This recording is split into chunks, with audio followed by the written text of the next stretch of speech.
My daughter Rachel stood in my kitchen, holding papers she thought would destroy me.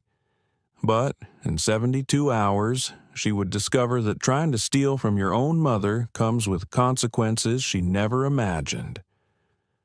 Before we continue, please subscribe to hear more stories of justice served cold. I'm Martha Henderson, 68 years old, and until 3 days ago, I believed family meant everything. My late husband, Robert, and I built our life around that principle.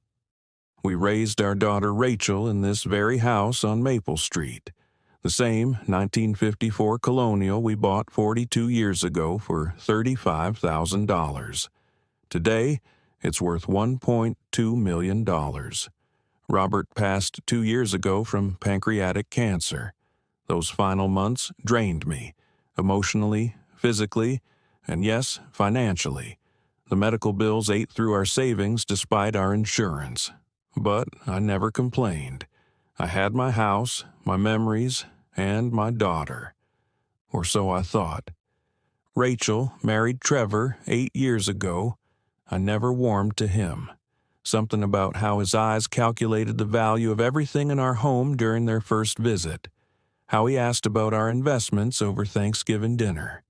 How he pushed Rachel to ask for loans that were never repaid. I gave them $200,000 over the years. Down payment for their house, Trevor's failed restaurant, Rachel's boutique that closed after 6 months, credit card debts. I never asked for repayment. What mother would? After Robert died, Rachel visited more frequently. I was grateful for the company, mistaking obligation for affection. She brought groceries, helped with appointments, sorted through Robert's things. Trevor even fixed the garage door and cleaned the gutters. I thought grief had softened them. I was a fool. 3 days ago, Thursday, October 12th, 9:47 a.m., changed everything. I'd returned early from my morning swim at the Y. My back was acting up. As I pulled into the garage, I noticed Trevor's BMW in the driveway. Strange. He should have been at work. I entered through the mudroom, quietly because of my wet shoes. Voices carried from Robert's old study. "Just need her to sign here and here," Trevor was saying. "The power of attorney is already notarized. Are you sure she won't read it?" That was Rachel. My Rachel. The baby I carried for 9 months, whose hand I held through chicken pox, who cried on my shoulder when her prom date stood her up. Your mom trusts you completely. Besides, I've labeled it as insurance paperwork. She'll sign anything you put in front of her these days. Old people get confused about documents. Once we have the house transferred, we can take out the equity loan immediately. Already pre-approved for $900,000. We'll pay off our debts, invest the rest. She can move into that senior living place on Riverside. It's not like she needs a 4-bedroom house. What if she refuses to move? Trevor's laugh was ugly. Then we evict her. Once the deed's in our name, she's just a tenant without a lease. The coffee mug slipped from my hand, shattering on the tile floor. Footsteps. Rachel appeared in the doorway, her face cycling through surprise, guilt, and finally, annoyance. "Mother, you're supposed to be at the pool." I stared at her, really looked at her. When had my daughter become this stranger? Her highlighted hair, her designer workout clothes, her cold eyes. When had she started looking at me like an obstacle? "My back hurt," I said quietly. Trevor appeared behind her, documents in hand. His salesman's smile flickered on automatically. "Martha, perfect timing. We have some insurance paperwork for you to sign, just updating your beneficiaries." I've never been a good liar, but grief taught me to hide pain. "Of course, dear. Let me just clean up this mess first. Why don't you both wait in the living room?" They exchanged glances but retreated. I heard them whispering furiously as I knelt, picking up ceramic shards with trembling hands. Each piece felt like a fragment of my shattered trust. 20 minutes. That's all I gave myself to fall apart. 20 minutes of silent tears mixing with coffee on my kitchen floor. Then I stood, washed my face, and made a decision. I emerged with coffee and cookies, every inch the dotty old mother they expected. I'm so sorry about the delay. These old hands aren't as steady as they used to be. Rachel's smile was rehearsed. No problem, Mom. Here, just sign where the tabs are. I pretended to fumble with my reading glasses, squinting at the papers. Oh dear, I can't seem to focus today. Could we do this tomorrow? My eyes are so tired. Trevor's jaw tightened. It's really important we get this filed today, Martha. Then perhaps you could read it to me? Every line? Robert always said never to sign anything you haven't read completely. They exchanged another look. Actually, Rachel said quickly, tomorrow's fine. We'll come by around 10. That would be lovely, dear. After they left, I sat in Robert's chair and did what I'd done every morning since his death. I made a cup of coffee and talked to him. They want to steal our house, Robert. Our daughter wants to make me homeless. The house creaked, settling in the October wind. Robert's presence felt strong in that moment, almost like his hand on my shoulder. I could hear his voice. Martha Jean, you didn't survive 42 years of marriage to me, raise a child, and build a business by being anyone's victim. Now, stop crying and think. He was right. He was always right. I called my nephew David, the estate attorney. Then my accountant, Sarah Winters. Then Bradley Morrison, the private investigator Robert had used for business matters. By noon, I had appointments scheduled and plans forming. That evening, I performed my usual routine. Dinner at 6, Jeopardy at 7, bed by 9:30. Let the neighbors see normal Martha, predictable Martha, easily fooled Martha. But I didn't sleep. I sat in the dark, remembering. The day we moved into this house, Rachel was 2. She toddled through empty rooms, her laughter echoing off hardwood floors. Robert carried her on his shoulders as we planned where furniture would go. The kitchen would be yellow, she decided. Lello, she called it. Her 5th birthday in the backyard. 20 squealing children. Robert dressed as a clown, making balloon animals. Rachel declaring it the bestest day ever. Teaching her to ride a bike on this very street. Running behind, holding the seat, letting go. That moment of terror and pride as she wobbled forward alone. I'm doing it, Mommy. Look. High school graduation on the front lawn. Prom pictures by the garden. College acceptance letters spread on the kitchen table. Her wedding reception under a tent in the backyard. Dancing with Robert as I wiped happy tears. When had that little girl decided her mother was just an ATM with a house to steal? Friday morning arrived gray and drizzling. Perfect weather for betrayal. I dressed carefully, the same sensible slacks and cardigan they expected. Applied lipstick with a shaky hand for effect. David arrived first, at 8 a.m. sharp. We reviewed everything in Robert's study, the same room where I'd overheard their plans. The irony wasn't lost on me. The power of attorney they're using is fraudulent, he confirmed. The notary is Trevor's friend. He could lose his license for this. And attempting to transfer property through elder abuse fraud? That's criminal. What are my options? Several.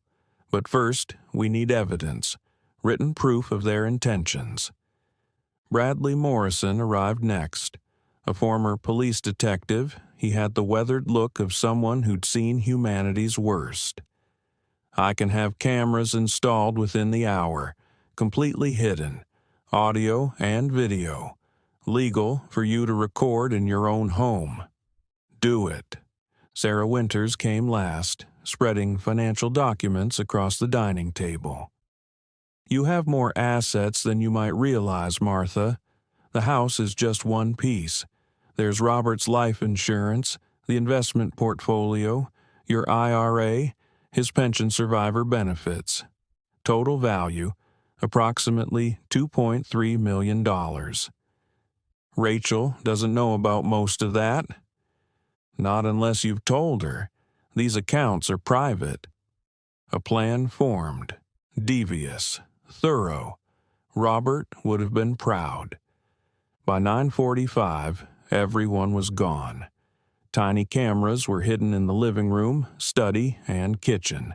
I'd moved the real documents to my safety deposit box. Fake papers waited on the coffee table, crafted by David to look authentic but legally worthless. At exactly 10 a.m., Trevor's BMW pulled up. I watched from the window as they sat in the car, Trevor apparently coaching Rachel. She kept nodding, checking her lipstick, preparing for performance. The doorbell rang. "Coming," I called, adding a quaver to my voice. I opened the door slowly, as if movement hurt. "Oh, Rachel. Trevor, I completely forgot you were coming." Rachel's smile tightened. "We talked about this yesterday, Mom. The insurance papers?" "Oh, yes. Come in. I made coffee cake." They followed me to the living room, Trevor carrying his briefcase like a weapon. I settled into my chair with difficulty, playing up the arthritis that barely bothered me. "Now," Trevor said, producing the documents with a flourish, "these are just standard updates to your insurance policies. Nothing major." "Could you explain them to me? My mind gets so fuzzy these days." Rachel leaned forward, patting my hand. Her touch felt like ice. "Mom, do you trust me?" There it was, the manipulation, the emotional blackmail. "Of course I trust you, sweetheart. You're my daughter." "Then just sign. We're only trying to help you." I let my hand shake as I picked up the pen. "Where do I sign?" Trevor flipped pages quickly, pointing.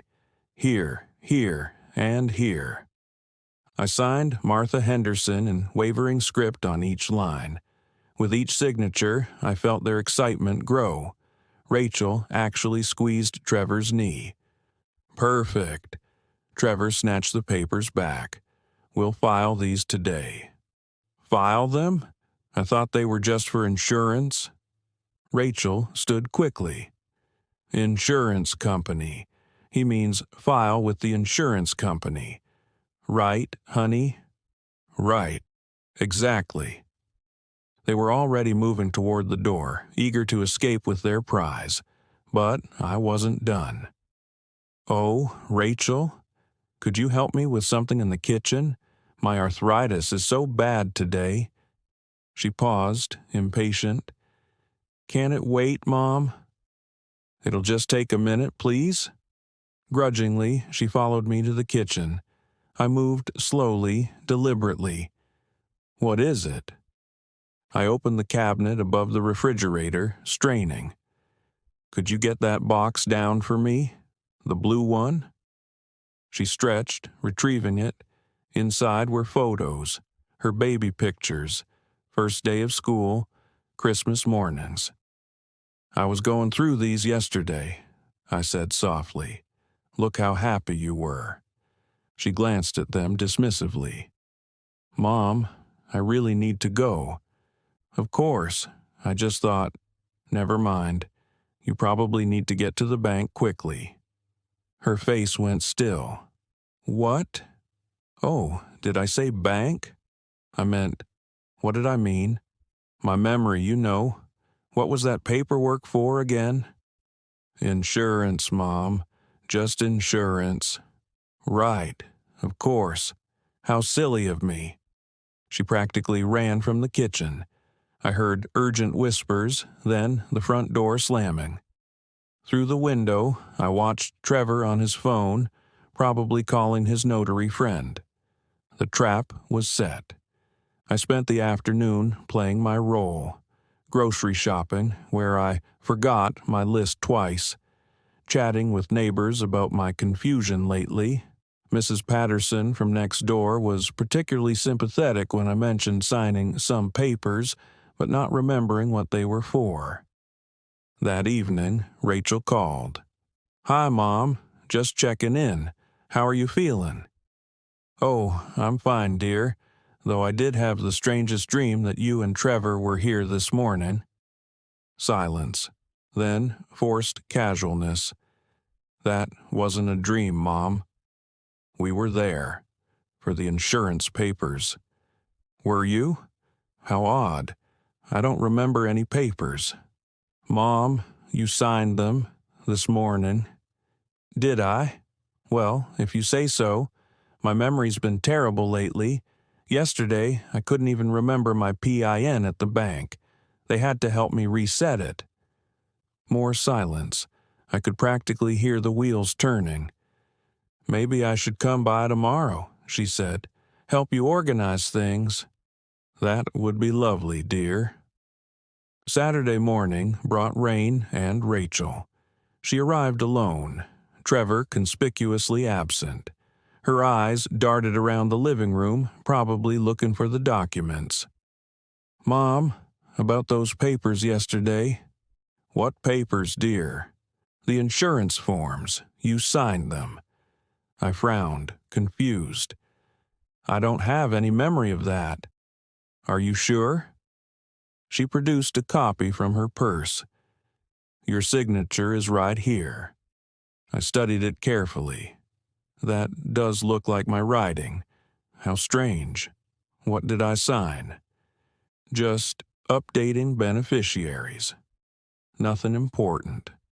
Oh, good. I'd hate to have signed something serious without understanding it.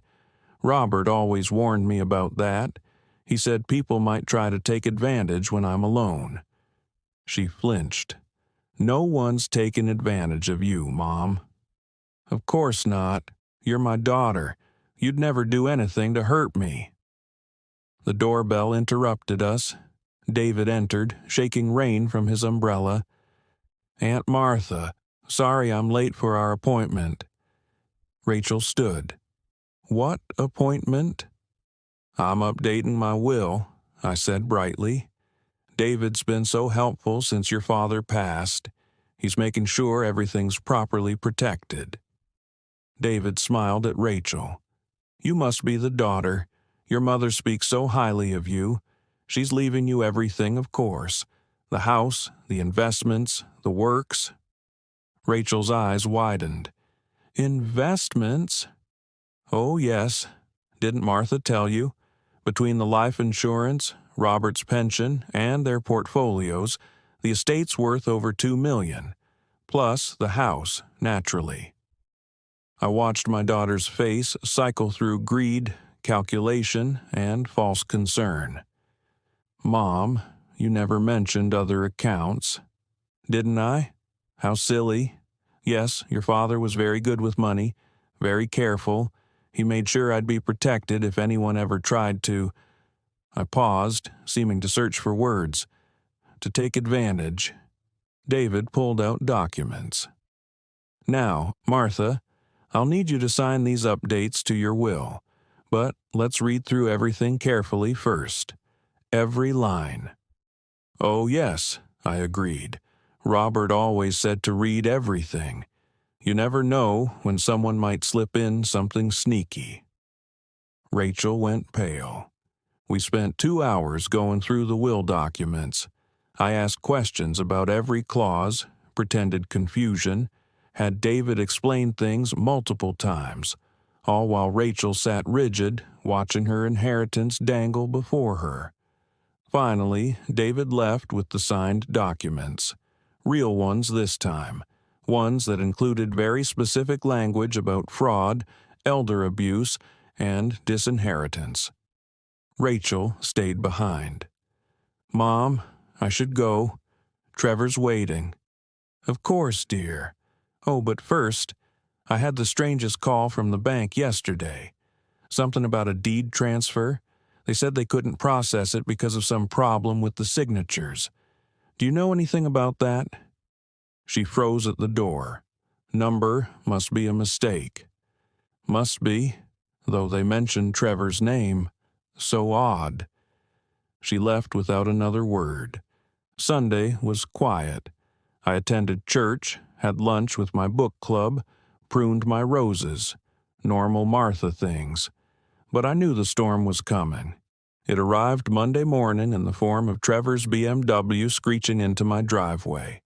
Both of them emerged, Trevor red-faced, Rachel crying. I met them at the door. What a lovely surprise.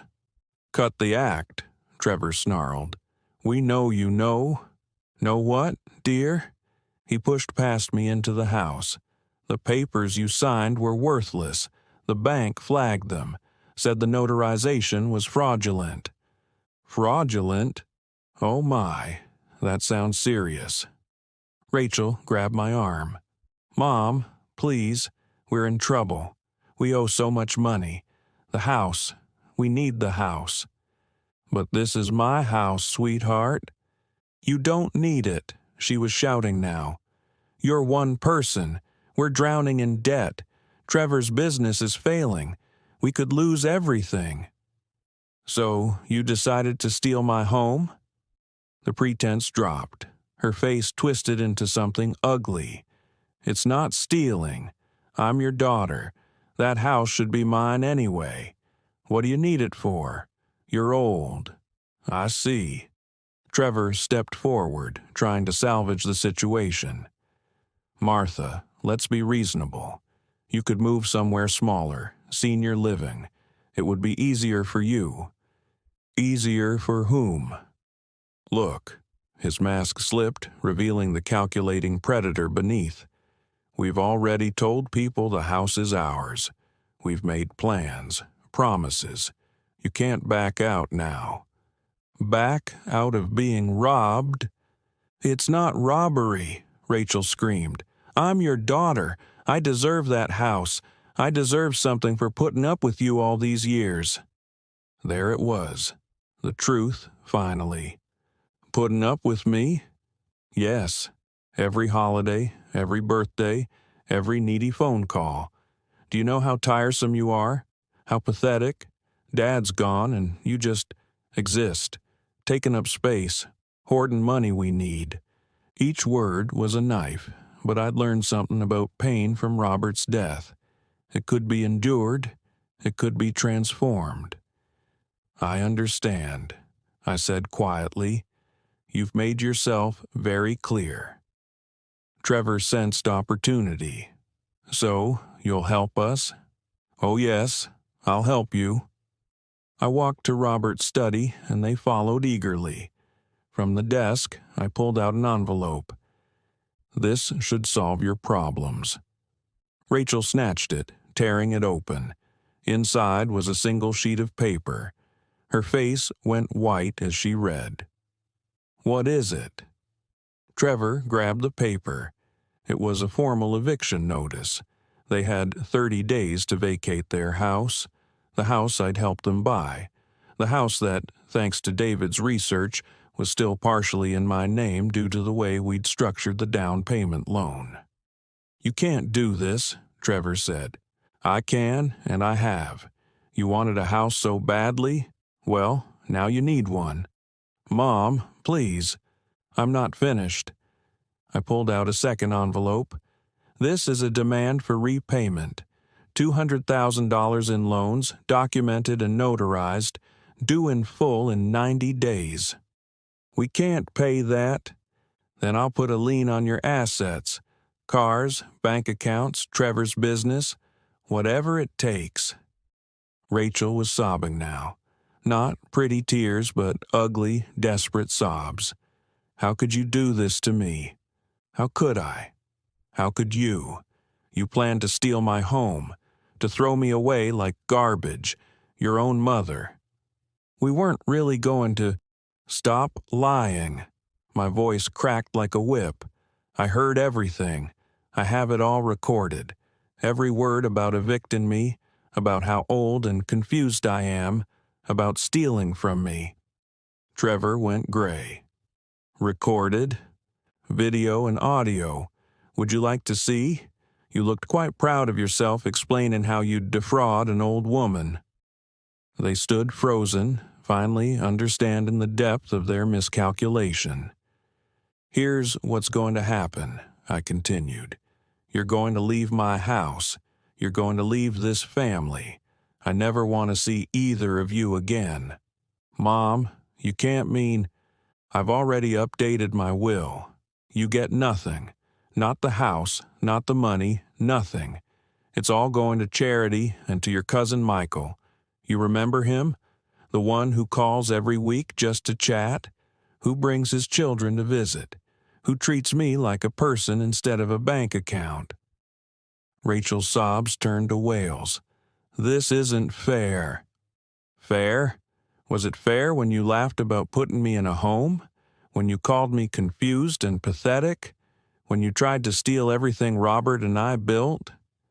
Trevor grabbed Rachel's arm. We should go. Yes, I agreed. You should. And if you ever come back, if you ever contact me again, I'll take those recordings to the police.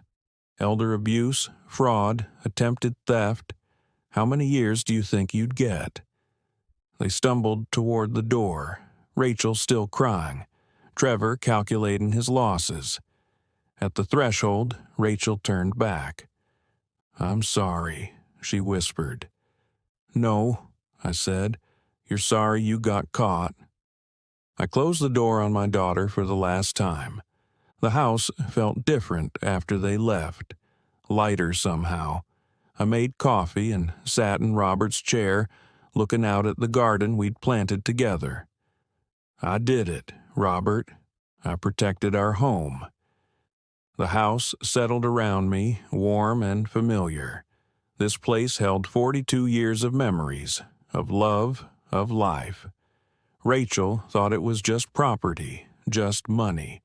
She never understood it was where her father taught her to dance in the kitchen, where her mother sang her to sleep, where she was loved unconditionally until she chose greed over gratitude. My phone rang. Michael, my nephew. Aunt Martha, I just wanted to check in, see how you're doing. I'm well, dear. Actually, I was thinking, would you and the children like to come for Thanksgiving? I'll make your favorite sweet potato casserole. We'd love that. The kids have been asking when they can see Grandma Martha again. Grandma Martha. Not biological, but chosen. Family by love, not manipulation. After we hung up, I walked through my house, touching familiar walls, straightening pictures, watering plants. In the kitchen, I started a grocery list. Thanksgiving was coming, and I had real family to cook for. The doorbell rang that evening. Mrs. Patterson from next door holding a casserole. I thought you might not feel like cooking tonight, she said gently. I heard there was some unpleasantness this morning. News travels fast on Maple Street. Thank you, Ellen. Would you like to come in for tea? Over Earl Grey and her famous lasagna, I found myself telling her everything. She listened without judgment, occasionally patting my hand. You did the right thing, she said finally. It hurts now, but you saved yourself from worse pain later. I keep thinking about when she was little. That little girl is gone, Martha. Has been for a long time. You can mourn her without accepting abuse from the stranger she became. Wise Ellen. We'd been neighbors for 30 years, raised our children together, buried husbands within months of each other. She understood. That night, I couldn't sleep, but it wasn't from pain or regret. It was from relief. The weight I'd carried since Robert's death, the fear of being alone, of being a burden, of not being enough, had lifted. I was enough. This house was enough. The life Robert and I built was more than enough. At 3 a.m., I found myself in Rachel's old room. I'd kept it exactly as she'd left it for college. Debate trophies, honor roll certificates, photos of friends, evidence of the daughter I'd once had. By sunrise, I'd boxed it all up. The room would make a nice guest room for when Michael's children visited. The past could be honored without being preserved in amber. Tuesday brought lawyers. David filed the eviction notice and the loan demands. Bradley provided the recordings to ensure compliance. Sarah helped me set up new accounts, moving money beyond reach of any future manipulation. "You're being very thorough," Sarah noted. "I learned something this week. Love without boundaries is just enabling. I enabled Rachel for too long."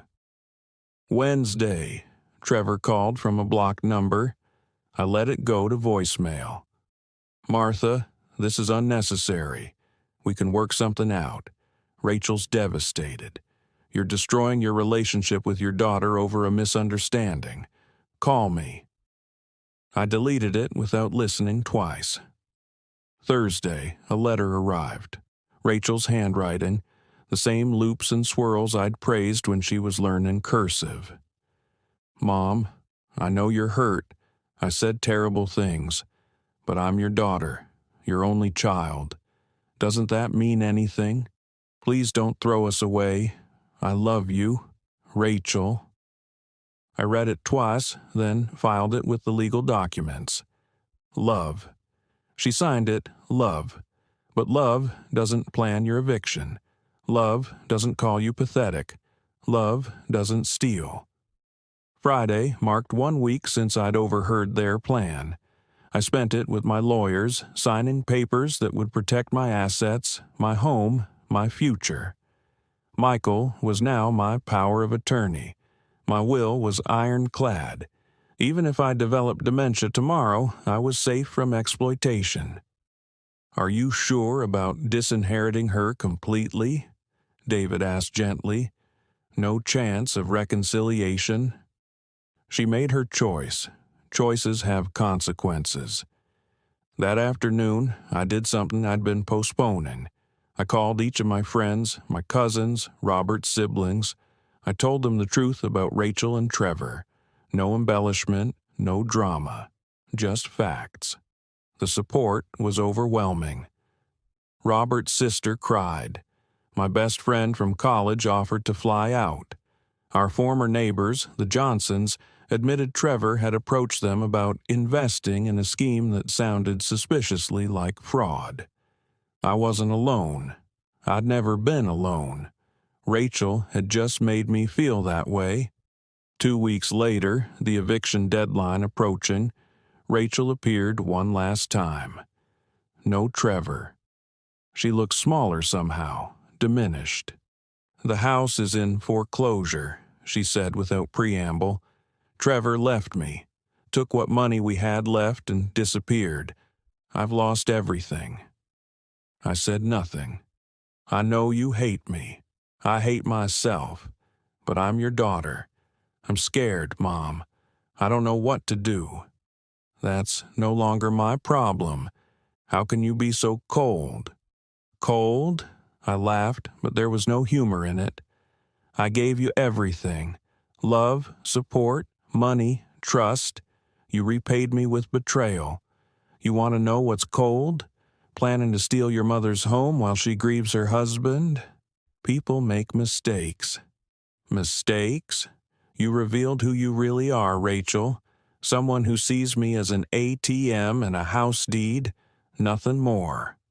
"That's not true." "Then why did you only increase your visits after Dad died? Why did you only help around the house once you decided to steal it? Every kindness was calculated, wasn't it?" She couldn't answer. "I spent 68 years building a life," I continued. "A marriage, a home, a family. I won't let you demolish it because you can't manage your own finances. Where am I supposed to go? That's for you to figure out. Maybe your in-laws will take you in, or perhaps one of those friends you were so eager to impress with my house." She stood to leave, then turned back one last time. "For what it's worth, I did love you. Once. Once isn't enough." After she left, I called a locksmith, then a security company, then a realtor, not to sell, but to document my home's value for insurance purposes. $1.3 million now. It would go to Michael's children someday, or to the scholarship fund I was establishing in Robert's name. That evening, I cooked dinner in my kitchen, and ate at my table. My table, in peace. The house felt like home again, not a fortress. The phone rang. Michael. "Aunt Martha, Mom told me what happened. I'm so sorry about Rachel." "Thank you, dear. Listen, the kids have been asking. Could we make Sunday dinners a regular thing? They love your pot roast, and honestly, we love the company." "I'd like that very much." "Great. Oh, and Katie wanted me to tell you she's been practicing piano. She'd love to play that song you taught her." "The one Robert used to play?" "That's the one. She says it makes her feel connected to Uncle Robert." My eyes misted. This was family. This was love. Not obligation or calculation, but genuine connection. "Tell Katie I can't wait to hear it." After we hung up, I made my evening coffee and settled into Robert's chair. Our wedding photo sat on the side table, both of us young and hopeful. "She's gone, Robert. Our daughter's gone, but we're okay. The house is safe. I'm safe, and I'm not alone." The house creaked gently, settling for the night.